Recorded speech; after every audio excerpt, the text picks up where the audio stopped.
Hello বন্ধুরা, আমাদের all in one HD চ্যানেলে আপনাদের স্বাগতম। আমি দীপিকা চলে এসেছি আপনাদের জন্য তোমাদের রানী সিরিয়ালের আপডেট নিয়ে।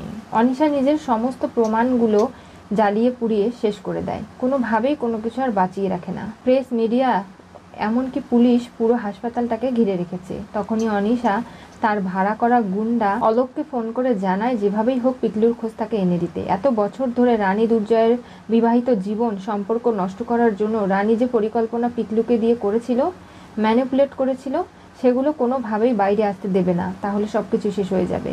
অনিশা প্রেসের সামনে জানায় যে এই সব কিছু একটা নিখাতি অ্যাক্সিডেন্ট, তাছাড়া আর কিচ্ছু নয়। রানী দেবরায়কে সবাই ভালোবাসতো, এখানে তার কোনো শত্রু নেই। আর দুর্জয়কে জানায় যে দেখ, তুই চিন্তা করিস না, এত কান্নাকাটি কেন করছিস, প্রয়োজন হলে আরও বেশি কাঁদ, নিজের দুঃখ কষ্টগুলো ঝেড়ে ফেলে দে দুর্জয়। যেভাবেই হোক না কেন দুনির জন্য তোকে শক্ত হতে হবে। কেউ না থাকলেও দুনির পাশে আমি থাকবো ওর মা হয়ে।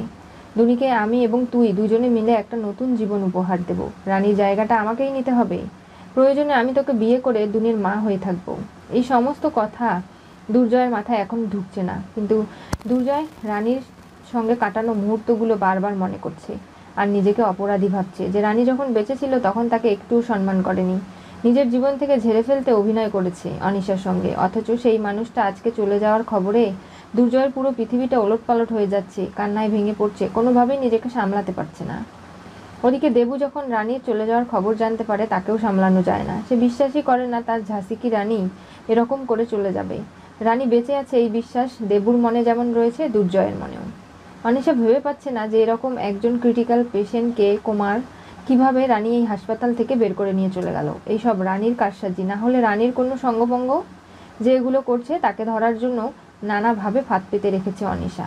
কি হতে চলেছে তোমাদের রানী সিরিয়ালের পরবর্তী টুইস্টে? অনিশা দুর্জয় ও দুনিকে নতুন জীবন উপহার দেবে রানীর জায়গা দখল করে। যেভাবে আজকে অনিশা এত বড় একটা ষড়যন্ত্র এত বছর ধরে করে এসেও নিজেকে ভালো প্রমাণ করছে, আদৌ কি রানীর জায়গাটা এত সহজে নিতে পারবে?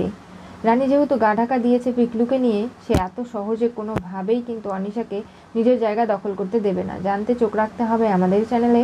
পাশে থাকা বেল আইকনটি অবশ্যই করে ক্লিক করুন।